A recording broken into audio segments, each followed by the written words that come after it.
ભાઈ તું આ ઢોલ વગાડે છે એ શેનો બને છે? ચામડાનું.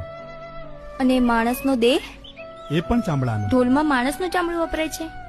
ના, તો શેનું વપરાય છે? જાનવરનું. તો એ જનાવરના ચામડાથી બનતો ઢોલ તારા ઘરમાંય છે ને શિવના મંદિરમાંય. તો એમાં તો જગતને કોઈ ઊંચ નીચ નથી નડતી. જો મરી ગયેલા પશુના ચામડા પર કોઈ ઊંચ નીચ નથી કરતું ભાઈ, તો આ જીવતા માણસના ચામડા પર ઊંચ નીચ કેમ?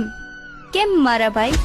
વચન છે મારું કે જ્યાં સુધી હું જગતમાં યાદ રાખવામાં આવીશ ને ત્યાં સુધી તારું નામ મારા સાથે જોડાયેલું રહેશે ને સમાજને બતાવતું રહેશે કે કર્મ મોટો હોય ને તો માણસ મોટો, બાકી જાતથી મોટો એ રિવાજ ખોટો.